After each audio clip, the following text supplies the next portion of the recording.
Hey everybody, welcome to another episode of TFG Radio. As you can see, Adam once again, and today I am joined by Danny. Hey. And that's it. Today is the Mexican edition of TFG Radio. Damas y Caballeros. Bienvedidos. Oh man, we should cut in cue in the mariachi music. I could have that instead. If you are listening to this on a podcast or even on YouTube by the time this uploads, you'll probably hear mariachi music in the beginning. And this is why. We're about a couple months ahead of Cinco de Mayo, or as I like to call it, Mexican Independence Day, to annoy my wife.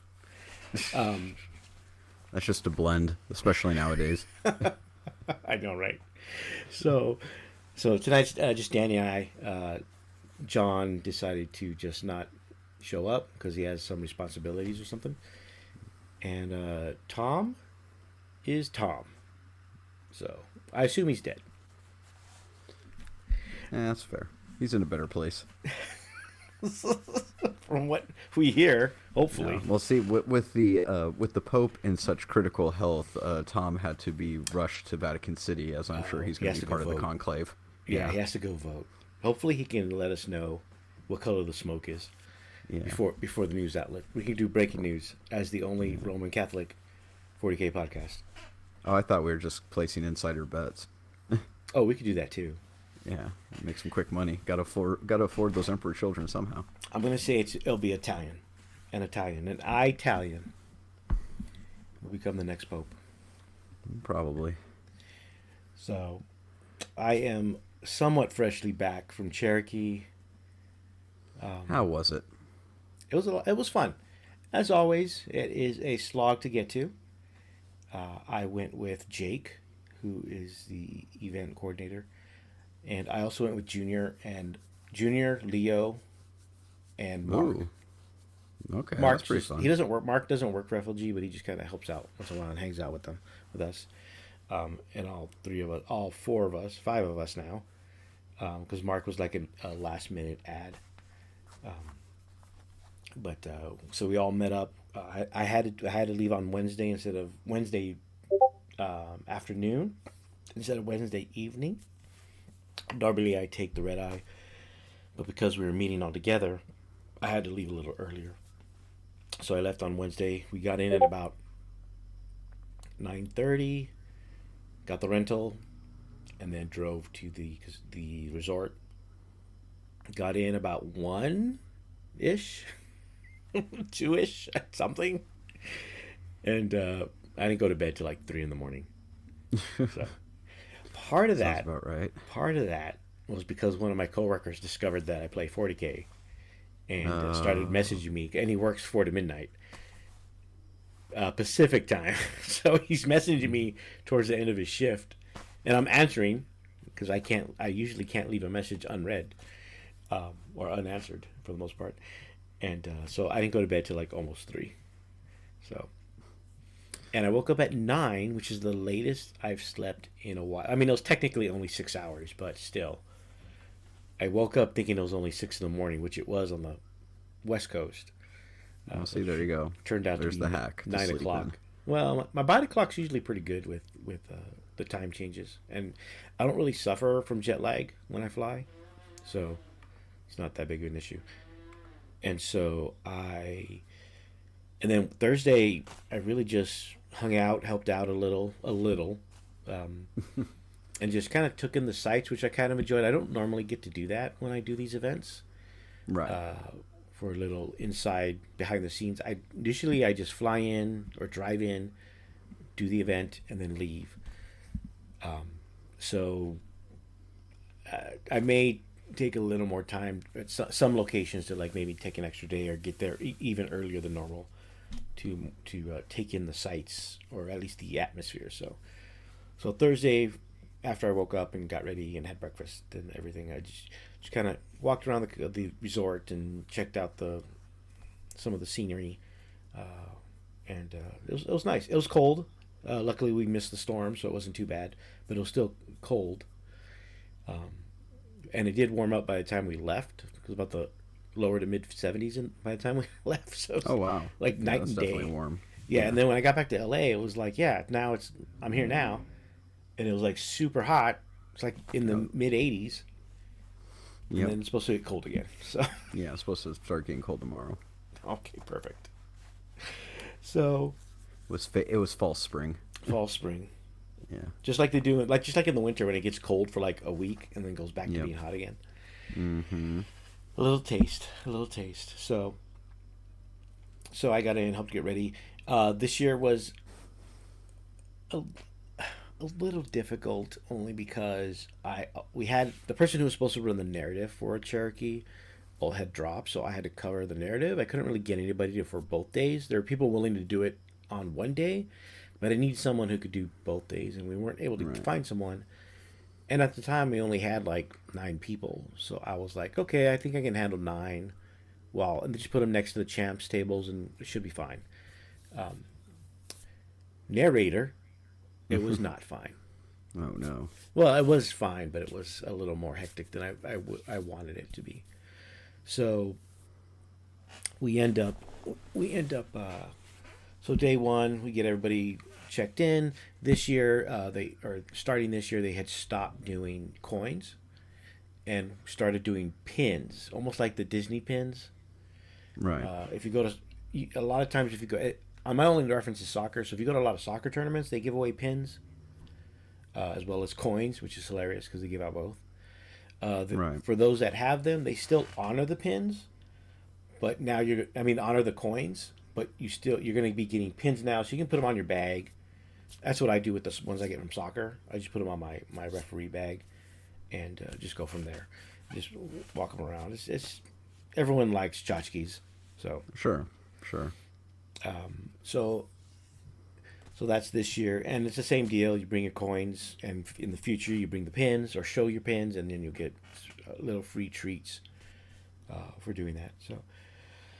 So day one, as always, get everybody ready. By the time we started, we have about 287. So we just Not shy bad. of 300. Started day one. That put us at that. So that was about 45, almost 50 people more than last year, which kind of surprised me, especially with the recent hurricane that hit the area. Right. So, and then on Saturday is when the narrative came in. So that was an additional 14 people. It ended up being 13 people after the initial 9 that we had to add. So we add that, and that's how many people I had to help play. I did for the narrative. For those that are wondering, I did do a simple tree, what I call campaign tree. So it starts at one point, and then it branches out depending on the results of the games. So apparently the people who were in it, most of them liked it. I know some were more experienced at narrative, so maybe they weren't as taken by it as some of the newer people. Right. Someone already volunteered to do it for next year, so and because that's what they normally do, so hopefully they can take charge next year. But it was fun. I 3D printed purity seals, got some parchment paper, and printed out some purity seals for both the Chaos and the Imperial side, and handed those out at various times for various reasons. So it was pretty cool. Mm-hmm. So in a nutshell, that was kind of the narrative. The champs. How'd that go?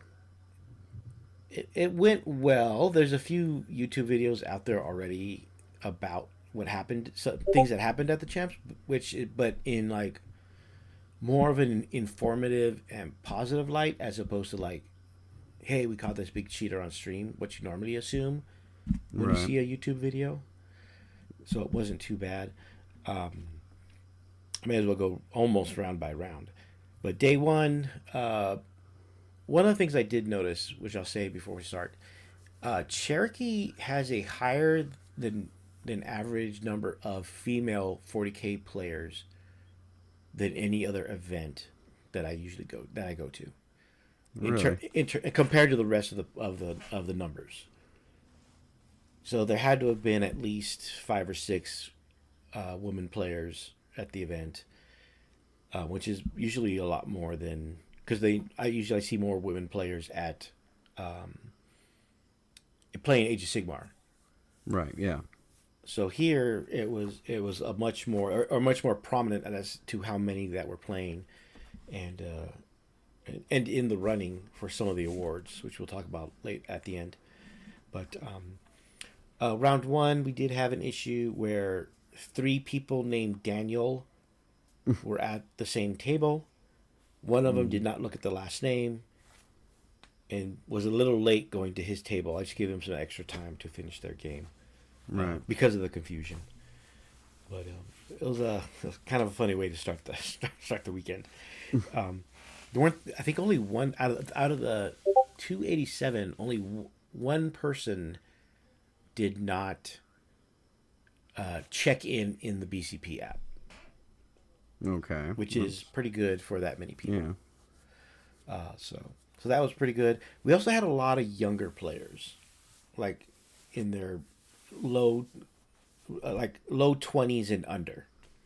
Okay. And a lot of kids in the mid to upper teens playing this year. So that was good to see. And so first round we did have a player kind of quit, only about 30 to 45 minutes into his round, and then dropped from the event. But why? Why would you go through all of this just to play for 40 minutes and then be like, I'm going home, or I'm going to go gamble? I don't pry usually when people do that. I just say okay and tell them, because usually they'll ask how to drop, and because it's their time and money essentially. Yeah. I guess maybe they just enjoyed the rest of the casino while they were there, but it's something. And from what I could tell, from what I was told, his opponent felt kind of bad because he killed I guess a key unit in the guy's army, right? And so he basically. And there's some players like that. I think in our local area we have a player like that where he doesn't quit, but he gets very. You can tell he gets deflated and defeated when a unit, a prize unit, or the key unit in or what you think is the key unit in your army is destroyed early on in the game. Right. And although it can be demoralizing, I don't think it's a reason to quit. But no, it shouldn't be. But I mean, I don't know. I feel like if you're going to quit day one, round one, because your precious baby unit dies, then you probably were going to be a miserable opponent to other people. So maybe net positive, you just are done for the day or the event. Because I don't know, that doesn't seem healthy. That's all I'm saying. It's that just doesn't seem like you're right with the Lord, I said this in a discussion with someone else where I feel there's certain instances, non-life threatening, first off, right, where it that really, I don't want to say exposes, but really tells someone about the nature of your character, especially in how you treat stressful or how you face adversity. Right. So one of those, and it's sports and almost any type of game. It doesn't need to be miniature gaming. It could be board game, card games, however, whatever. Right. So I think, and I don't mean that as a way of shitting on this player, but just as an observation I've noticed over the years that it's just the way someone reacts to adversity, especially in sports or in games, competition. Any type of competition. It kind of to me anyway, maybe not for other people. It really tells me something about the character. Maybe not everything, but a great deal, especially under stressful situations. People aren't who they say they are. People are what they do, right? And again, if you're going to spend money and get a room and play in this tournament and do all this, and just to absolutely just decide to not play after the first, like, again, 40 minutes into the first game, then I don't know if this hobby is, or at least the competitive environment is right for you, you know? It could also be like almost like big fish small pond syndrome, which we see a lot Yeah. of, especially LVO. Yeah. Cherokee, I think, is also unique in that that region. The Cherokee Open is the largest event in that region. Right. There's other events that have like 200, 250, around the same as Cherokee. I would say. I think 300 might be maybe it might be a 1 year thing. I don't know, but for now, there's other events in the country, like in the Midwest, Northeast, Pacific Northwest. I mean, each region has that one event that's just like 200 plus people usually. In our Right. region, it happens to be LVO. Although I Right. think Scorched Earth, I think a couple of the Smite Club guys, I think their events can reach 200, and we have a couple events that reach the 150s in our area in California. Right. But I think for the most part, most regions or regional circuits at least have that one keystone event that hits like about 200 people. And I think this, because Cherokee is that for this area, it draws in a lot of people from different, much different metas, and so they may not be used to how certain armies play, or Right. maybe not even be used to certain lists or certain meta lists that they read about, but they may not play against, which is a totally different, two different things. Like almost like being book smart and street smart. Right. So yeah, you can be good at, you can know the codex inside and out, but that doesn't mean, just because you know all that doesn't mean you're a good player, or you're able to play against that army that you know so much about. Right. You know, so maybe it was a case of basically that, of just like, it's not what he expected, and maybe he just didn't like it. I don't know. I can't answer for him. So, but it's just what happened. But the rest of day one went relatively smoothly. And again, we were playing 8 rounds, no top cut. Right. So, it, and technically, it would have been 2 undefeateds, even though we had 8 rounds. We'll get back to that later. And so day one was actually pretty good. It wasn't too bad. Day two, however, Uh-oh. things started to happen. So, and I don't mean things like in an internet pitchfork and whatever sense. Just things start to get caught. As with anything, people come up and tell us about their games, good or bad. Now I don't remember when certain things happen at this point, because you talk to a lot of people. I do remember things happening, but not exactly what order they happened. But I Right. know on day two, we did give out a game red. So we did give out a red card at the event. The reason for that was a player was playing one of his units incorrectly. He was Okay. playing the unit as using more weapons than it is able to. So it has like an option of X amount of weapons. You're supposed to choose one. Instead, he was choosing all of them and playing all of them. So we warned him on that. And unfortunately, in that same game, he was still playing the rules wrong for the weapon. I believe it was for the weapon that he chose. Mm-hmm. In any case, he was playing a rule wrong still. I think it was for the same model too, or the same unit. So we ended up giving a second yellow, which basically translated into a game ending red card loss. And then we warned him, basically, if it continues, we will have to issue an event ejection red. Uh-oh. It never got to that. I never heard anything about the player from then on, but it still had to happen because he was continuously playing the rules wrong. So Right. So we did had to do that. We did have to issue that red card, and it happens. You get rules wrong, you play things wrong. I was not familiar with the player, but the player did not seem to be. He didn't seem like someone like he was new. You know what I mean? Right.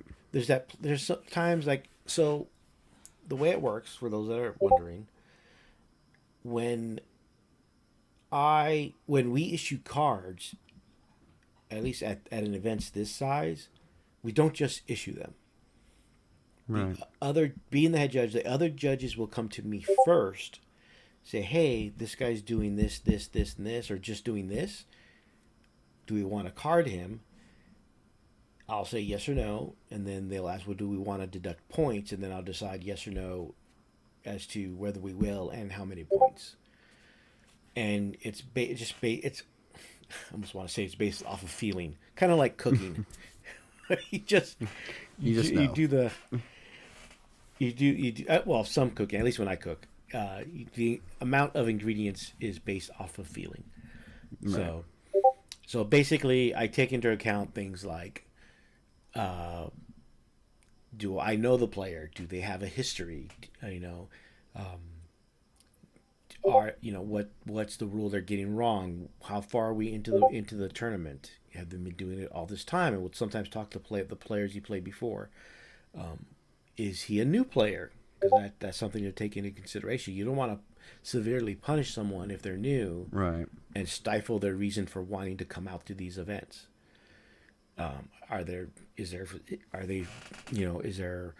Is this their first time playing this army, or they haven't been playing it very long, or have they been playing it for like 10 years, and they're and this is the only army they play, things of that nature. So that's all taken into account when we do the cards, and then I just decide whether to deduct points or not. Sometimes I do, sometimes I don't.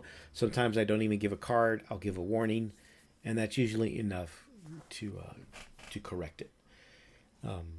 So that was one of the issues we had in the game, in the tournament. The other thing we did was, I think I mentioned it in the last episode, we were more strict in how much time we gave them to complete their games. So most of them still finish in roughly 10 minutes at most, after time was called. But once that 10 minutes was up, I had the other judges going around and telling people that they need to get their scores in within the next 5 minutes, or I will double loss both of them. And I'm not going to lie, this was suggested to me by a player from the UK that I talked to at LVO. I do not remember his name, unfortunately, and I don't remember the event. I apologize. But it was a UK player that was at LVO, and he told me that's what he does. And sometimes he'll just stand there with a timer and watch it tick down, waiting for them to input their scores. So right, I don't think we got to that level. I think the threat of giving them a double loss was enough. And if I went to a table and I didn't see anybody, I didn't bother looking for them. I just double lost it automatically. Oh wow! So and nine, I think efficient. I think I think there was only one instance where nobody bothered looking for me. So yeah, I think that was the only instance. There was only one, I think. But from what the other judges told me is they could tell a lot of people were a bit more speedy in getting their scores in. One of the other players was like, "Yeah, you got to tell me, otherwise I'm going to just take as much time as I think I can before you tell me to stop." So well, at least he's honest about that, I guess. Yeah, basically, give me an inch, I'll take a mile unless you tell me otherwise. So, right, and a lot of players are like that, because if you give them time, they won't speed up. They'll just keep playing like normal. Right. And we've talked about this before, where players will do that. It's not you telling them they have 5 minutes, to them thinks, "Oh, I can take as long as I want." So, which is why we do a hard, especially if there's no clock. If no one's playing on a chess clock, especially if you're on a clock, you should be ending at about roughly about the same time as the round is ending. Because we did have a couple issues on stream with the stream ending on time because they weren't using a clock. Because and we had Joe again for the stream. He used to have a clock, but then I guess he stopped using it, and the players don't use it. So I think going forward, we'll probably just have a clock in for it, have them use a clock if they're on the stream, no matter what. So, but yeah, so that was more or less day 2. I can't remember if there was anything else that day, but it could be all a blur at this point, because day 2 was getting kind of late, and we did our paint judging, and the showcase was that night on Saturday night of day 2 while they had the dinner out. So they had the showcase and the other judges, because I don't judge paint if I can help it, because I can't paint very well, so I don't feel I'm qualified to judge paint. Right. So yeah, so that was day 2. Day 3 got even more interesting. Round 1, I ended up having to give a double loss to 2 gentlemen, because I get called to the table. Mm-hmm. And these aren't the top tables; these are like the mid tables. And I am told that one person is playing the rules wrong, and he mentions, and the other person is saying, "Well, I played someone from your team before, and I didn't have a fun game, so I was just kind of like." It was antagonistic from the beginning, it seems. One person said something that kind of like set the other person off, so the other person got super loud, and then I'm just like, "Okay, guys, you guys need to relax." Right. And then I started to go through what they're talking about, and then at one point they start and then going through the rules. He got it wrong, and then we look over his rules. Yes, he did. He's, "Oh, it's my mistake." Then the other player says something else, and the volume starts going up again. Right. And I'm like, "All right, guys, I'm just gonna give both of you a double loss, because obviously you guys can't play. You guys can't play nice, essentially." I'm paraphrasing because I don't remember what I said. I usually don't remember what I say to people, so it'll be a running theme. That's a blessing. It is. And then one of the players was like, "Well, what if we promise to play nice?" And I'm like, "You guys aren't going to play nice.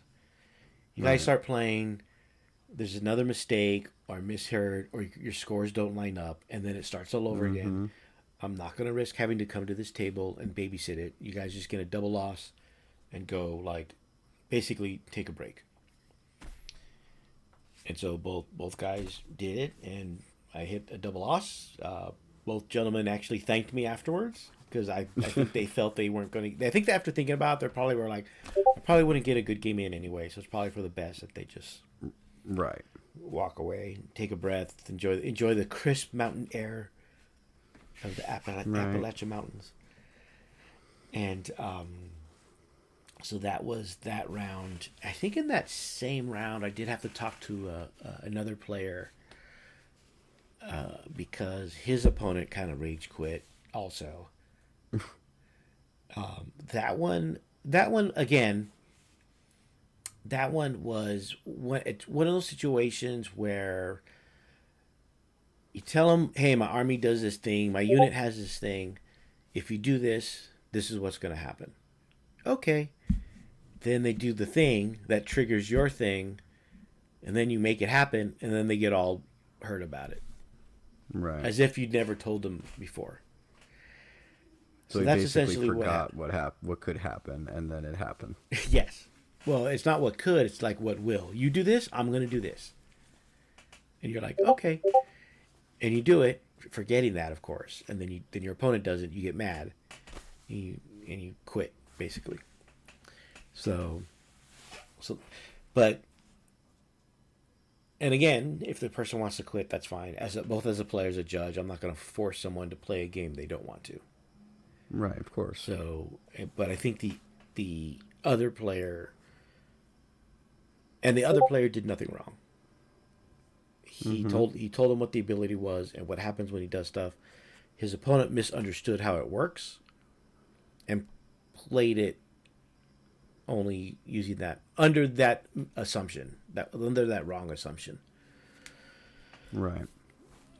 So, I mean, usually when that happens, I usually ask them, well, I personally will ask them, do you want to, like, either move them somewhere else instead or shoot at something else if they can. For me, it would be like the Nurgle strat that makes a unit untargetable if they're outside of 18. Oh, okay. So but I'll always remind them of like, hey, if you do that, remember if you're at 18, you can't be a target, and you have no other targets to shoot at. I purposely built deployed this way, Right. or nothing's in range. If they still want to do it, I'm like, okay, because maybe they want me to use up that CP or something.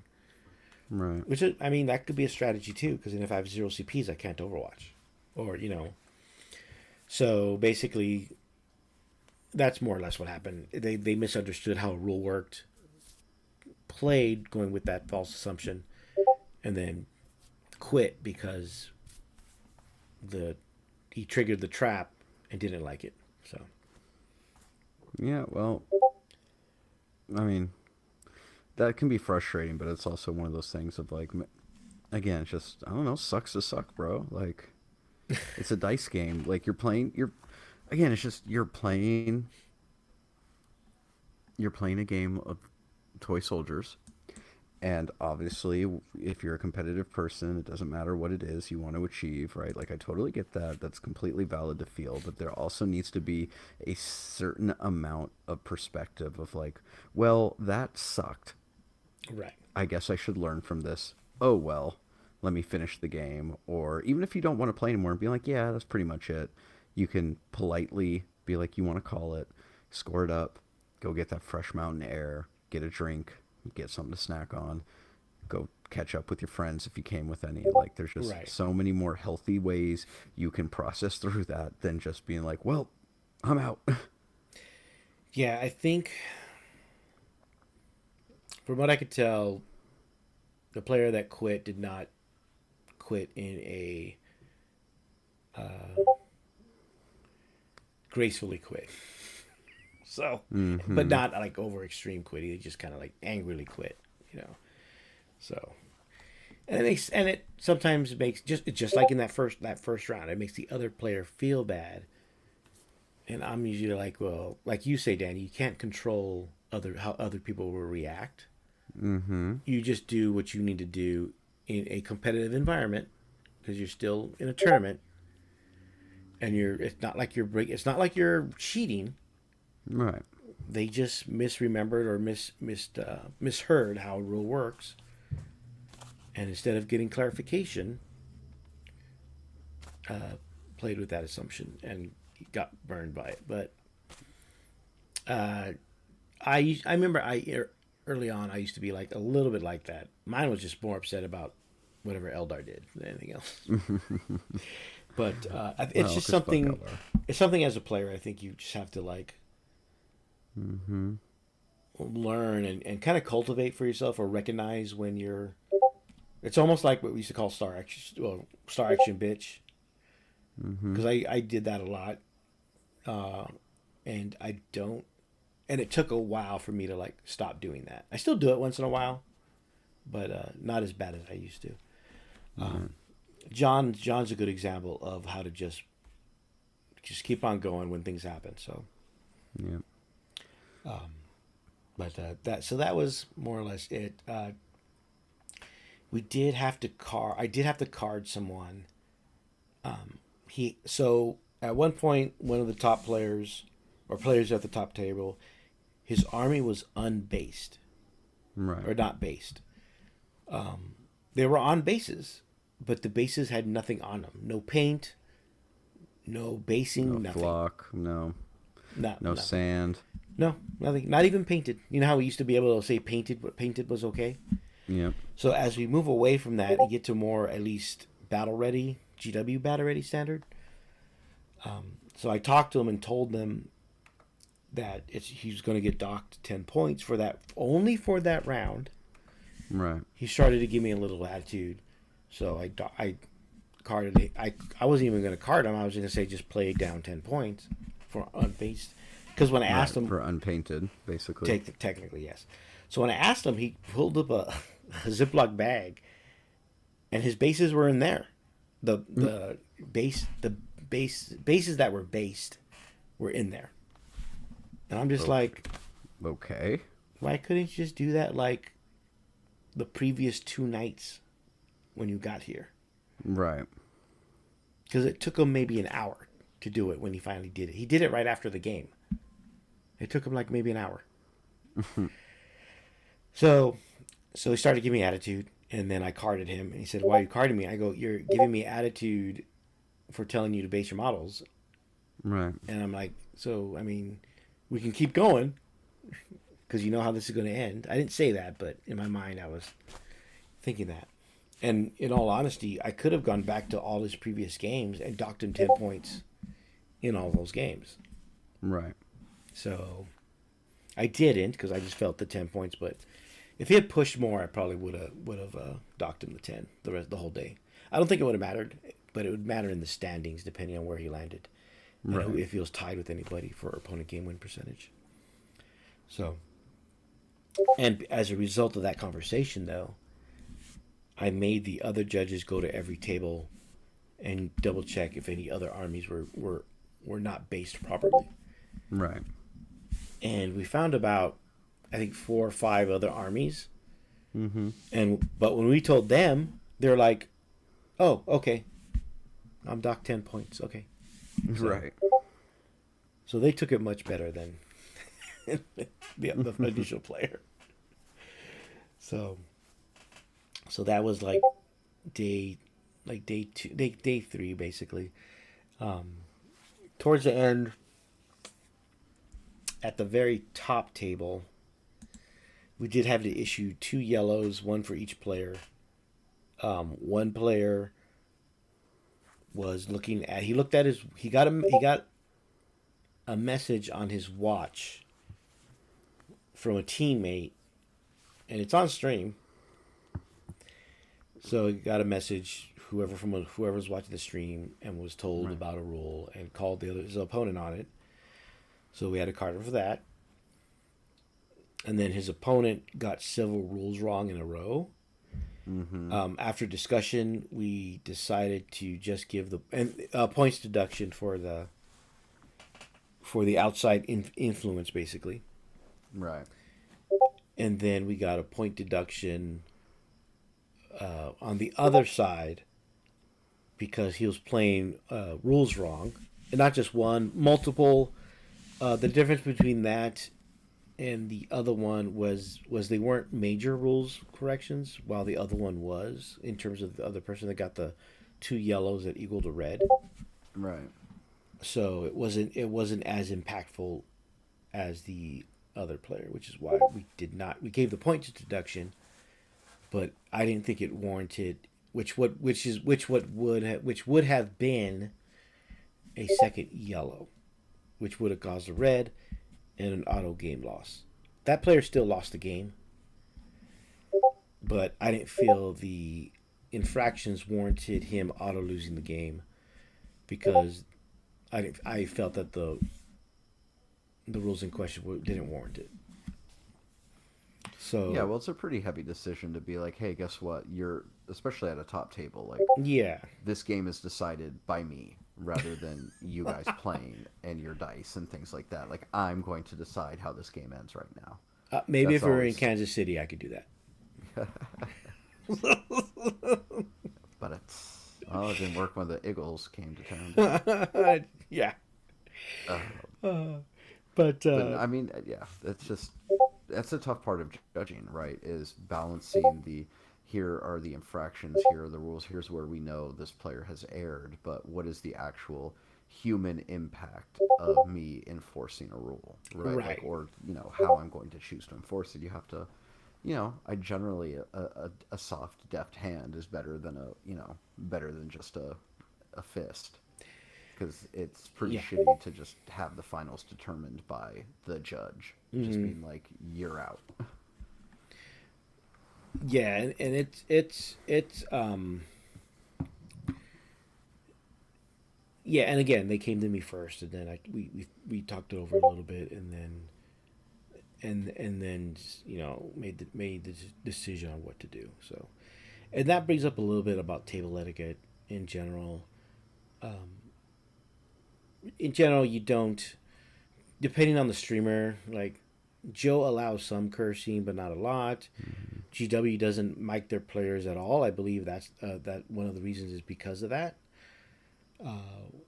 We probably have to enforce more of the no looking at your phone messages kind of rule. You can put your phone in airplane mode. You'll still have access to everything that you need, Right. or you should. But in terms of reading messages and stuff, it's probably, and you know what? I think if that player had looked at his watch and saw the message and didn't say anything, we wouldn't have carded him. To be honest, because we didn't know. Well, the only reason we knew was because he said something. Looking at your phone or looking at your watch, and then saying so and so rule is wrong, or that's not how you play that, or something along those lines. Right. Is almost an obvious way of knowing that someone told you that someone watching the game told you. Right. Make sure your armies are painted and based. Seems basic, but apparently people are having trouble with that one. Just know 9 times, especially if you're going to be on War Games Live, you're going to use the dice on the stream. You're not going to be able to use your own dice. I don't know. Anything else, Danny, you could think of in terms of the stream etiquette? Properly announce what you're doing, right? Don't assume, just being, don't be like, oh, I'm going to do this, or, okay, you got it right. Just make very clear, I'm going to use this ability. I am using this stratagem right now. Right. I am down to this many CP right now. Just, because a part of the stream too is like, Joe is really good at keeping track of things, but no one's perfect. And also the people watching who suddenly come in halfway through the game, they don't understand game state. They don't understand what's going on. Right. And it's unfortunate, but people will make assumptions about what's happening unless you are as clear as you can be, right? About I'm doing this thing. Yeah. Announce yourself, right? And make sure you get verbal communication from your opponent. Not like they nod at you, but they're like, yes, you're doing that, or yes, I agree. If you're like, hey, I'm going to put my guys here out of LOS, right? You can't see them. You need them to be like, yes, I can't. Not like a nod and then goes, 20 minutes later, like, I'm going to shoot them. Right. But I said you were out of LOS. I didn't agree to that. I mean, technically, luckily he's on. His War Games Live is on YouTube, so it's easier to go back and look at stuff. We did have to do that for one of the stream tables. Luckily, it wasn't on the Patreon stream. It was on the live stream. I think it was round. I want to say round 6 or 7, where the opponent claimed that a player claimed his opponent was scored on turn 1 when they shouldn't have, and I had one of the judges actually go back and look at it and saw that no, he didn't, and then showed the player. So just know that we won't always do that, but if we can, if we have time, because if we didn't have time, then I wouldn't do it. But right. So, and I know that's what people are afraid of the stream. I can understand that, but we all know no one can play a perfect game. Right. So try not to worry too much about what the internet will say. And I don't. Like, I don't look at Reddit at all. And the other judges do, and they tell me stuff, but I just like, okay. But, I mean, if you're going to either play or even be a judge and judge top tables at an event, and that's going to be on stream, you just know you are going to, especially if you don't, whether you don't or do something, you'll be heavily scrutinized in any case about what you do or don't do. So it's just like, okay, as long as it, at least in your mind, if you felt you did a good job, you're usually fine. And I'll usually tell people if they didn't do a good job. I'm not shy about that, in my opinion. It's true. Not the internet. It's not. So So I'm not too worried about it. In the end, it was won by Brian Jones with Imperial Knights. Hey, look at And that. Knight's taking a big event. I know it was Imperial Knights in first, and then in second it was also Imperial Knights, and that was the other undefeated player because at the end of round 7 we had 3 undefeateds, which was 2 Knight players and an Orc player. The Knight player that came in second got a down pair, and then ended up getting a draw. So we had a true undefeated after the eight rounds. Luckily. So first was Brian Jones with Imperial Knights. Second was Chris Bingham with Imperial Knights, and then in third place was Tyranids. All right. Paragon was Colin Cochran with his Chaos Space Marines. There was actually a 3-way tie for Paragon. Oh, wow. But I gave it to Steven. I know we have the tiebreakers, but I gave it to Steven because he wasn't in the running for anything, to be honest.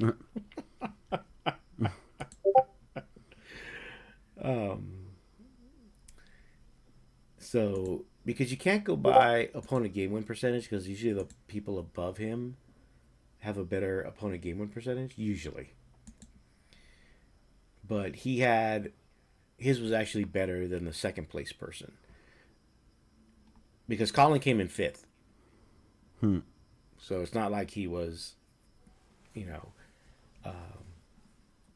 he had a real good paint score. So, and he was tied with like a couple other people above him. And there's only so many people above him, so you can figure it out. So, Right. but, so he won for Paragon. And for paint, I have to look at my list because I did write it down. Paint in first place was Patrick Martin with NIDS, Dean Pritchard with NIDS, Yeah. and then one of the women players, Melinda Kern, with Chaos Knights. So it was a NIDS and Chaos Knights weekends apparently, since they took 6 out of the 7 awards. Since Knights took 2, NIDS took 3 different awards, and then CSM and Chaos Knights took the other 2 awards, not counting the faction awards. And then we gave out individual faction awards. So thankfully, Brian gets a golden ticket, and Colin, who is the Paragon winner, gets a golden ticket for the World Championship of Warhammer later this year. So in the end, that was it. 8 rounds. Sounds like kind of a weird weekend. It was, you know what? It was fine. I didn't get called to a lot of contentious tables, if you know what I mean. Not like the ones Right. that got the double loss. I did not get any other calls that were similar to that intensity. There were discussions, there were disagreements that I could see, but nothing to that level or even close to that level. But there were a lot of rules calls and a lot more what the kids call sweaty players, tryhards that were like trying real hard to get that edge. And it wasn't, but not in the sense like we're used to, in like they're antagonistic. Just the fact that they were trying to get this particular rule their way, or they think they works this way when trying to get that edge, to get that little bit extra. And I'm wondering, so this year we joined the Southern Gaming Alliance, I think that's what it's called. I think it's called SGA. I know the initials are SGA, and I feel bad because I can't remember if that's the actual name. But it's another regional circuit, and Cherokee is essentially the largest tournament in that circuit, so it's worth a lot of points, which we'll discuss in a little bit. But So winning or doing well in an event like that size compared to the other events in that circuit is really big for a lot of those players. So I don't know if that contributed to it, but well, that I think that's what we're doing going forward, because we did join LSO did join the Texas tournament circuit, Okay. and there's one in Northern California that just started, and I think BAO is going to be a part of it. Now, I don't think Cool. BAO will be the biggest, but it'll be a part of that Northern California circuit. Right. And I don't know if and then I think Champs Cup will be part of the national team, the NTL, the National Team League, I think is what it's called. So, so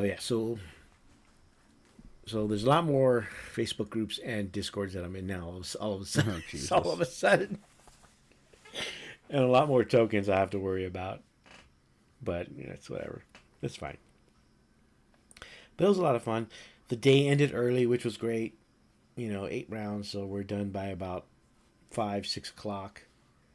A nice early dinner. And then the next day, we kind of leisurely made our way because our flights didn't leave until later in the day or night. Ate at the Waffle House, a local Waffle House nearby. Of During course. during daylight, Oh, boo. No fun. so it was good. It's pretty good. It's really good. And that was basically it. Got home about 1 a.m. because my flight was delayed. Because in my opinion, it needed a deep cleaning. Uh-huh. So it delayed our flight, but got in. Flights were relatively smooth, so I'm here. Nice. So, Yep. You survived the new and improved FAA. yeah, and basically almost immediately we start getting ready for Rocky Mountain Open, which is Right. in 3 weeks. Fun. And as of this recording, the player pack was released for 40K, so all that information's there. If you're looking for it, I will be there. Jonathan and the judges I had at Cherokee was myself, Jonathan, Eric Dixon, and Jesse, who all three were at LVL this past year. So, Oh yeah. and then Jonathan and a local by the name of Brian Wesley will be there for Rocky Mountain in about 3 weeks. Fun times. So we'll see. In the meantime, and just as a note, Eldari did not do well at Cherokee. It seems like a weird field. I mean, the fact that Knights won. Well, A lot of so I high-ranking don't, Knights and Nids. and a lot of at least at Cherokee, a lot of they got their first loss in like the first 2 rounds. Oh wow. So I don't know if it was just new codex syndrome or new player syndrome maybe, Mm-hmm. or they just got into a hard counter, but yeah, so that there we did not use the guard codex, although the guard codex was released that weekend, and the general release, and then on Sunday it was announced that Emperor's Children's pre-release is this Saturday. We're recording on Thursday, so Yeah, but it's just the FOMO box, right? it is the that FOMO won't box, be- which yeah. is the almost I want to say it's one of, if the not best buys that I've seen in a while. I mean, it's like 33 models. Well, I think it's all new models too. Yeah. I mean, that's quite a bit. Yeah. It's let me see real quick.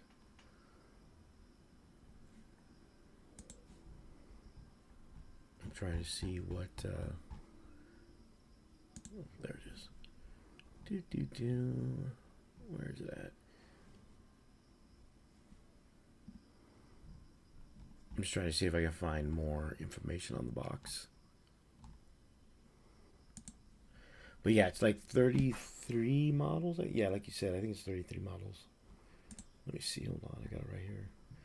Emperor's Children. So it's the Noise Marines. I think it's all the new stuff. The fancy codex. Oh, 2 units of 6 Noise Marines. Mm-hmm. Tormentors. 20 Space Marines. Yeah, so isn't it just with an upgrade sprue to make them Emperor's Children? Yeah. And then the FOMO. And then the Codex. I mean, it's like, 30 plus models. That's not bad, although 20 of them are models that already exist with maybe an upgrade sprue thrown in there. Yeah, and then two packs of Noise Marines, but still that's pretty good. And we've already seen the leaks for it, so it looks interesting.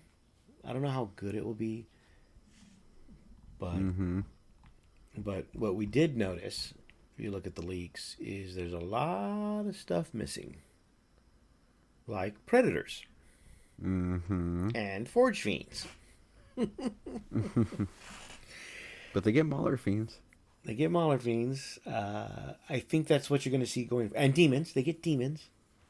Some of them, yeah. I think that's what you're going to see going forward. I don't know what your thoughts on that are, Danny. Yeah, I'm kind of scared to see what World Eaters will look like, but I imagine the same. No Forge Fiends, only Mauler Fiends, no Predators. Right. Be able to take Bloodletters, Blood Crushers. What's his name? The named, Thirster, and then Scarbrand. Yeah.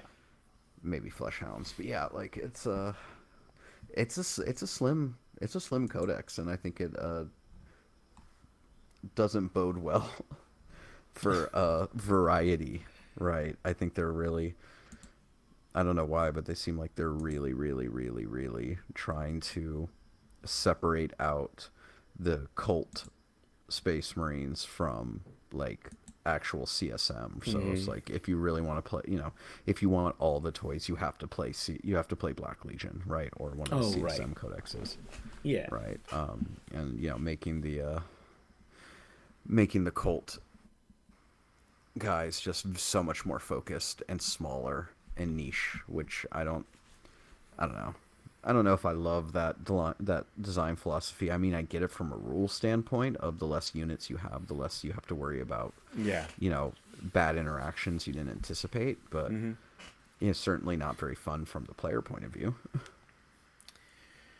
I'm wondering if they'll add more units to the World Eaters. Because remember, they always start out with just a little bit, and then they add more later on in the next codex.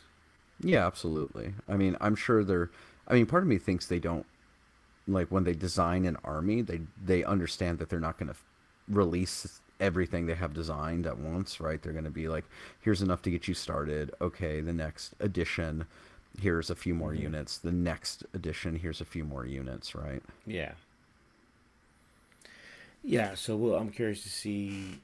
I mean, Death Guard has a shit ton of units. They can lose the Predator and whatever, and they still have pretty good units with like the Plague Burst Crawlers and the Blight Haulers and all that other stuff. So,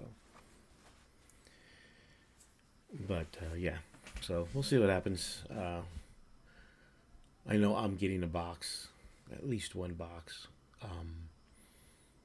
Maybe we can play a game just to see how it plays. So, but yeah. So other than that, I forget what else I want to talk about, but overall, I think the event went really well. I think people liked the pins. I think people enjoyed themselves, as far as I can tell. I'm pretty sure we're going to be back at the same event, even though it's kind of a pain to get there for us. I think the locals kind of enjoyed the way. Yeah, it's like a guy's retreat, basically. You and your buddies go.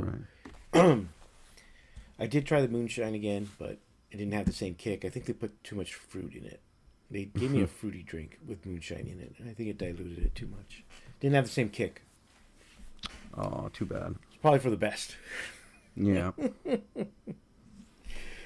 But we also got we did get a small update to some of the FAQs and stuff. No major changes, but some corrections to some of the stuff that were being allowed at Cherokee that are not allowed anymore, like using the bomb squigs twice per turn.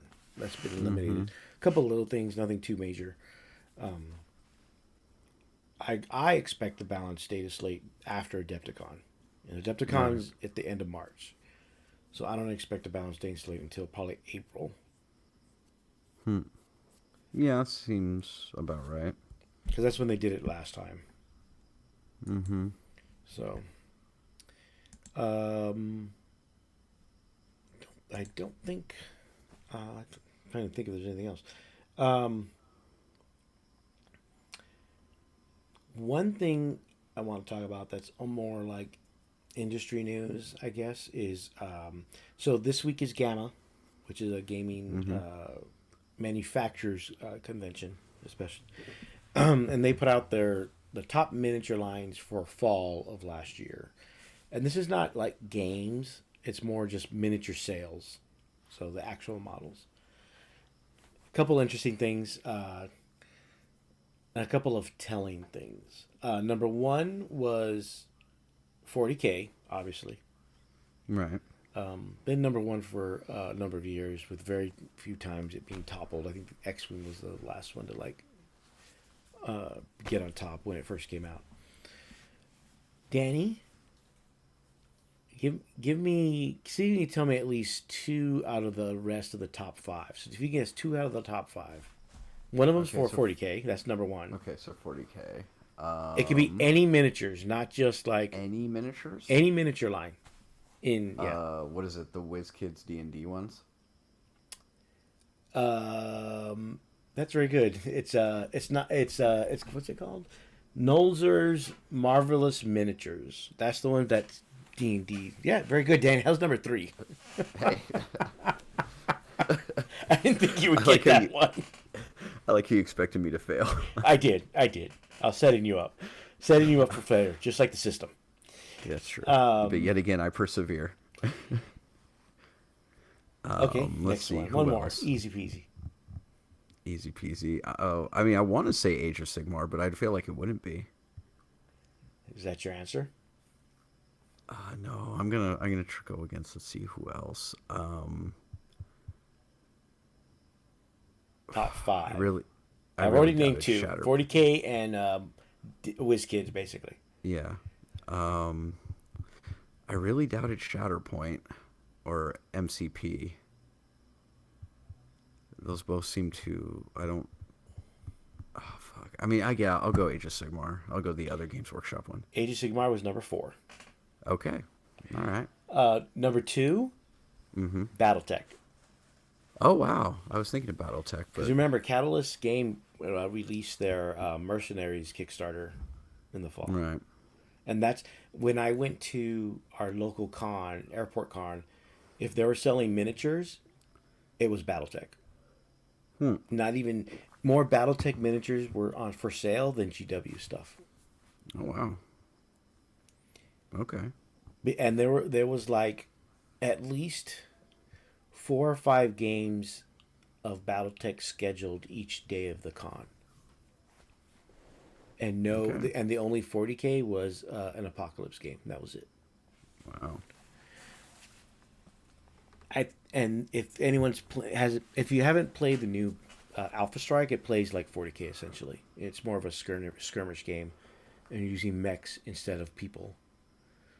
So, and there was one guy that was playing. Using the new tanks and playing only tanks, no robots, only tanks. Tanks, no mechs. That's funny. Number 3, like we said, was your WizKids. Number 4, Age of Sigmar. Number 5, HeroScape. Okay. I think I can see that. I remember when Hasbro tried to bring it back, and it used what's that thing they called Hasbro? Is it Hasbro Plus? where it's like Kickstarter, but it's for Hasbro. I don't remember. Yeah, I think it's Hasbro Plus. In any case, it didn't fund because in HeroScape the models are pre-painted, and none of the models were pre-painted in that. I think that's why nobody bought in. Number 6 was Marvel Crisis Protocol. Okay, Wow, I'm surprised MCP is that high. They had a bunch of new models too. Yeah, they do. I mean, they're constantly pumping stuff out. Number 7, which kind of surprised me, well maybe not, was Halo Flashpoint, which is the new Halo game that came out in the fall. I mean, a lot of people love fucking Halo, so I guess that does make sense. Yeah, I think the TV show ruined it for me. Yeah, no, the TV show's garbage. Number 8 is Bones. I don't know if you remember what Bones is. Aren't those like the? No, that's Reaper. I'm thinking of Reaper. No, what the fuck is Bones? No, it's Reaper. Oh, okay. Yeah, So the cheapy really cheap plastic. Yeah. Inexpensive model. Yeah, that's Reaper. And they do a Kickstarter every year for that line. Right.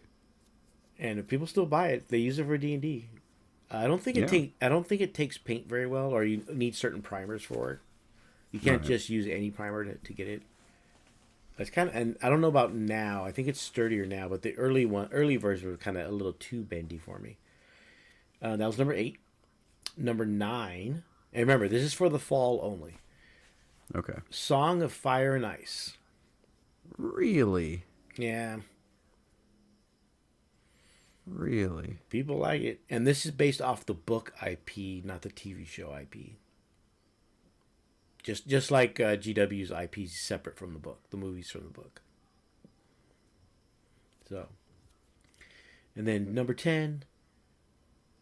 I'll let you guess what number 10. I'll give you 2 guesses for number 10, Danny. No, let's see. Conquest. Nope. Didn't make the list. Yeah, I didn't think so. Fuck, what else is it? Shatterpoint. Nope. Oh my. What? It was War Machine. Oh my god. Wow. Shatterpoint. Legion's not on there. Wow. Conquest just announced their new race, their new army. So I don't. They may pick up in the spring. Right. Both Shatterpoint. Sales has always been lagging for Shatterpoint. I mean, if you were to buy if I were to buy the models, it would just be for the models, not to play the game. Yeah, because I mean, I have the starter set and a few of the stuff, and man, yeah, I bought the the game is just so grindy. It is not actually a fun game. That's what models are cool. Yeah, but the game itself is just a grind fest. Or even even when they do the play set, like the one with Vader and Kenobi. Right. Yeah. That's cool. That's like a museum piece or a display piece. Right. Also not on here is Legion, which has not had anything new in a while. Yeah, So I don't know what's going on at AMG. I think they're still trying to make Shatterpoint a thing, but in my opinion, I think it's a failure. Yeah, I think they could probably make a comeback with it, but they'd have to rewrite the rules from the ground up. Yeah, I don't know if they would do that. Yeah, they'd have to admit that the rules are bad. Yeah, well, I mean, you got to pull GW 6 edition and just be like, well, we screwed that up. Time to right. Yeah. I mean, I would hope if they really wanted to save the investment of that game that they would actually just. I don't know if they'd want to do that though. Have the heat check and just be like, we made these rules way people who the most people who like Star Wars want pew pew lightsaber. I'm doing cool shit, not like, okay, cool, you scored this many points on this objective. Okay, this person gets back up. Okay. Yeah. All right, here we go again. Especially if they're stormtroopers or robots, getting back up. Right, it's just that's not my Star Wars. Yeah, they made the game more kinetic and more just, punchy, fun, kill some shit, then I bet it would do better, because then it would actually be exciting. Right. I think they also made it too much of a mixed bag because you can mix certain unit. You can mix things that normally wouldn't mix. You know what I mean? Yeah, yeah. I mean, I don't know. I'm fine with that because I think I'm generally in the camp of let people play with their toys. No. The same way back in the day, I was never against banning knights from competitive games and stuff like that. When people used to want to do that, 'cause I'm like, let people, when we wanted to increase points when the game, we only used to play tournaments of 1500, then 1750, then 1850, and finally 2000. Like, no, let people play with their toys. Right. Yeah. I've always been on that camp, but with the game, it's just like, it doesn't matter what toys you bring, the game is boring as fuck to play. Like, it's just... There you go. Danny's 1-star review. I mean, I'm sorry, the models are cool. Models are cool. I like the idea. I like the idea. I think they have some interesting ideas, but like, it's just, it sucks to play. Like, it does. It's not fun. Right. It's just... Again, it's one of those things of, I think, Reese is the one who would always boil it down this way when we used to do the ITC missions of, in games, there's essentially only 2 win conditions: stand somewhere or kill something. Right. Yeah. And it's like, making a game that's basically entirely stand somewhere is not very fun. Oh, right. It's not boring. I mean, it's boring. It becomes boring. Yeah. Yep. So, okay. I think that's it. Next up for me is Rocky Mountain in like 3 weeks, and then Memorial Day weekend is excuse me, is Bay Area Open, where Danny will be with me as well as Keith. Oh yeah, look at that! It's the dream team. We'll be I don't know. That's probably a bad combination, to be honest. Luckily, we're not in Vegas. Right. I was gonna say it's some random hotel. That's not us. It is any place that we could have. When I tell you where it is, you'll. But yeah, so and then after that is, well, I keep on calling it ACO, but it's Champs Cup in June, which is like 2 weeks after BAO. Oh Jesus. So that's coming up next after that, and tickets for that should go on sale in the next week or two, I think, fairly soon. So we'll see how many we get for that. I don't expect too many. Right. But we'll see. You never know. You never know with these things. I didn't expect almost 300 people at Cherokee. So. Right. And I think we're at almost 200 for Rocky Mountain. Nice. So not nice. I don't want this many people. I'm just playing. I always enjoy myself. And then after that's LSO now it's in like early August. And I haven't planned that far ahead. I'm starting to get judges for Champs Cup, but I don't know how many I'll need. It'll depend how many teams we have, so we'll see what happens. But, right. But I'll have, as a reminder also, if you are, I talked about judging a lot today, so if you are interested in philosophy about judging or learning how to judge, maybe you want to become a judge or just want to connect with other judges across the country at the very least, we do have the frontline judge program, or maybe if you want to help out at LVL, we do have, or any of the other events, we do have a judge program, free to sign up. There's no like test or anything like that. But the link for the form will be in the description below. Just click on the link, fill out the form, a short vetting, and then you're in the Discord. It's more or less it. It's not that big of a deal. It's not something like I want to make money off. It's really a resource for me to find people to help out. That's really all it is. Like I'm upfront. That's all I have it for. I mean, yeah, and help people too. Help people because people ask about judging and they ask questions. I'm always happy to answer any questions about judging, or at least the way my philosophy when it comes to judging, which I talked a little bit about today, and with Danny, because I know Danny and I have similar philosophies about how things are done. But yeah, so I think that's it for tonight. With just the two of us. We can make it if we try. Just you and I. Danny, any pearls of wisdom? It's just the usual. Play games, be nice to each other, and if you need to rage quit a game, you again seek professional help. Oh my god, I don't know about that part, but Just saying, it might help to have someone to talk to about these unaddressed feelings that you're having. Just saying, seems like an adequacy issue, and that's okay. It happens to everybody, but helps to talk it out, bud. Helps to talk it out. We just want you to be happy. there we go. We just want you to be happy. Well, thank you everybody for listening. As always, don't forget to like and subscribe, whether it's on our podcast or on YouTube. Always helps. We should have a new episode of Pod Save the Imperium soon. Fairly soon. I do have an interview that I will put out with someone from GW's distant past. Yeah, That should prove interesting once you hear you're it. you're a real G if you know. If you're like, who's that? Then I don't usually don't want to hear your opinions on things. Okay, old man Danny. Yep. Go yell at clouds. I'm about to. Again, I'll if you happen to be at Rocky Mountain, BAO, or any of the other frontline events, or even if any of the local events, just come and say hi. I'm always willing to talk. Usually, unless I'm actually playing. Yeah. So again, thanks for listening. Good night, and have a pleasant tomorrow. Laters.